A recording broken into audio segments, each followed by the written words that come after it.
గురించి ఆయన పిల్లవాడికి ఎక్స్ప్లెయిన్ చేస్తాడు. తినకపోయినా ఎలా తినాలి, ఏం తినాలా, హెల్త్ ఇష్యూలు వచ్చినా ఏం చిట్కాలు పాటించాలా. రీసెంట్గా మీలోనే నాకు తెలిసి సగం మంది కోచ్ సార్ దగ్గరకు వచ్చి కంప్లైంట్ ఇచ్చున్నారు, చిన్నపిల్లల్లాగా. మనం సార్ మావాడు అన్నం తినట్లేదు, మావాడు ఎక్కువ టీవీ చూస్తున్నాడు అని చెప్పేసి. నేను కూడా చాలా అక్కడ కూర్చుంటాను కాబట్టి చూస్తున్నా, కంప్లైంట్ చేశారు, నేను కూడా చేస్తున్నా. అంటే మనం ఆయన దగ్గరికి వెళ్ళి కంప్లైంట్ చేస్తున్నామంటే ఆయన చేస్తున్నాడు కాబట్టి మనం చేయగలుగుతున్నాం. నిజంగా ఇంతమంది పిల్లల్ని కొట్టకుండా తిట్టకుండా ఆయన నోటి నుంచి ఏకవచన మాట కానీ రాంగు మాట కానీ, నేనైనా అప్పుడప్పుడు నేను టీచర్ని, ఆయన నాకే ఒక్కోసారి దూకులు కోపంలో కబక్కుని వచ్చేస్తుంది. ఆయన నోటి నుంచి నేను రావటం చూడాలి. అసలు ఆ పిల్లల్ని కంట్రోల్ చేసుకోవడం అంటే మన బీపీలు షుగర్లు వచ్చేసి ఒక్కోసారి కరదీసులు కొట్టేయడం. నేను కూడా స్కూల్లో చాలా మంది పిల్లలు కొట్టున్నా, ఆ కోపంలో వచ్చేస్తుంది, కొట్టేస్తాం. తర్వాత ఆలోచించుకొని మళ్ళీ పిల్లల్ని దూకోవడం అది వేరే విషయం. అట్లా ఒక్క దెబ్బ కొట్టడం. నేను మొదట్లో వచ్చినప్పుడు మా పిల్లల్ని కూడా సార్ మా పిల్లలు నేను కొడతాను సార్ అంటే కూడా సార్ దానికి కొన్ని సూచనలు కూడా చేశారు. ఎప్పుడు కొట్టాలా, ఎప్పుడు తిట్టాలా, ఏందనేది కూడా సూచనలు చెప్పాలి. అట్లా పిల్లవాడి అభివృద్ధిలో ఏ టు జెడ్, ఒక ఆట గురించే కాదు, ఏ టు జెడ్ ఆయన పట్టించుకొని శ్రద్ధ తీసుకొని తన బిడ్డల్లాగా, ఇక్కడ ఉండే పిల్లలందరినీ కూడా తన బిడ్డల్లాగా.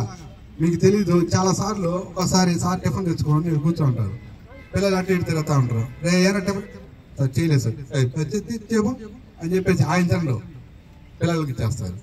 అంటే మేము ఇక్కడ ఉన్నాం కాబట్టి, చూస్తున్నాం కాబట్టి చెప్తున్నాం. అట్లా సిద్ధు సార్ కూడా ఒక పిల్లడు షూ లేదన్నా, ఇంకా బ్యాట్ లేదన్నా, ఎంతోమంది బ్యాట్లు ఇప్పించున్నారు, షూలు ఇప్పించున్నారు. వాళ్ళిద్దరికి ఈ విషయంలో మటుకు గట్టిగా చప్పట్లు కొట్టాల్సింది. అంటే ఇంకా ఇండియాలో ఇచ్చిండొచ్చు నాకు, అంటే వాళ్ళు ఎక్కువ బాగా చేశారు కాబట్టి చెప్పగలుగుతారు. అట్లా పిల్లవాడి విషయంలో మటుకు సార్ చెప్పారు, ఇక్కడ ఉండే వాళ్ళందరూ ఐపీఎల్ ఆడకపోవచ్చు, కానీ శారీరకంగా వీళ్ళు బలంగా ఉన్నప్పుడు రేపు ఎగ్జామ్స్లో కానీ ఇంకేదైనా కానీ వ్యాపారంలో కానీ అన్ని విషయాల్లో వాళ్ళు సమర్థవంతంగా రాణించగలరు. అది మాట నేను టీచర్గా నమ్ముతున్నాను. ఖచ్చితంగా పిల్లలు ఇంకోటి కూడా ఏంటంటే, టీవీలు ఫోన్లు, అసలు టీవీ ఫోన్ చూస్తే రావద్దంటారు నర్స్కి. మన పిల్లలు టీవీలు ఫోన్లు చూడటం బాగా తగ్గిపోయింది. టీవీలు ఫోన్లు చూడటం అనేది అది ఒక మానసిక రోగం, పెద్ద రోగం. అది టీవీలు ఫోన్లు ఎక్కువ చూడటం అనేది మానసిక ఒక ఘోరమైన రోగం. అది సైకోలుగా, రౌడీలుగా, గూండాలుగా తయారవుతారు. ఆ యొక్క అలవాటుని చించివేశారు ఇక్కడ మన కోచ్ గారు. ఇట్లా చెప్పుకుంటూ పోతే చాలా విషయాలు వస్తూ ఉంటాయి.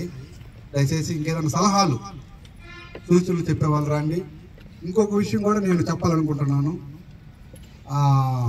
సార్ మేము కూడా వాళ్ళని పని చేస్తాం సార్, మేము ఉంటాం సార్, తీసుకుంటాం సార్ బాధ్యత అనే వాళ్ళని కూడా రండి. వాళ్ళు కూడా మేమే చేయాలన్న రూల్ ఏమి లేదండి. నేనే ఆర్థిక విషయాలు డీల్ చేయాలా, లేదా సిద్ధు సారే గ్రౌండ్ డెవలప్మెంట్ కోసం తిరగాలా, లేదా సీను సారే పోలీస్ సార్ లేనప్పుడు చూడాలా, ఇంకొక అంటే పేర్లు చెప్పాలి, రాజేష్, కృష్ణ, ఇట్లా 7 మంది ఇట్లా ఉన్నారు చాలా మంది. వాళ్ళే చేయాలని రూల్ ఏమి లేదండి. ఇది మనం ఒక ఫ్యామిలీ, ఎవరికి అవకాశం ఉన్నప్పుడు వాళ్ళు చేసుకోవాలి. ఇప్పుడు మ్యాచ్లు తీసుకెళ్ళేటప్పుడు కూడా మీరు ఎవరైనా కార్లు ఉన్నా, మాకు ఇంట్రెస్ట్ సార్, మేము వెళ్తాం సార్ అని ముందుకు వస్తే వాళ్ళు పంపిస్తాం. వాస్తవానికి మేము ప్రతిసారి మేమే పోవాలంటే సెలవులో కొంచెం ఇబ్బందులు కూడా వస్తున్నాయి. అందరూ తలా చేస్తే ఇంకా బాగా జరుగుతుంది ఏ ప్రోగ్రామ్.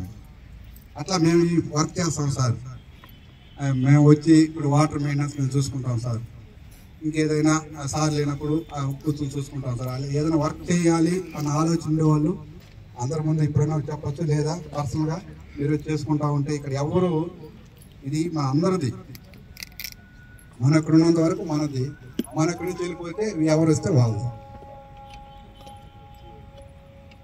ఇది కావాలి క్రికెట్ అకాడమీ. కోచ్ సార్ ఉండొచ్చు, పేరెంట్స్ ఉండొచ్చు, పిల్లలు ఉండొచ్చు, వేరే వాళ్ళు రావచ్చు, రకరకాలు జరుగుతుంటుంది. ఇది ఒక గవర్నమెంట్ సంస్థ, ఇది అందరూ తెలిసిన విషయమే. ఇంకెవరైనా ఉంటే సలహాలు సూచనలు ఇచ్చేవాళ్ళంటే రాండి దయచేసి.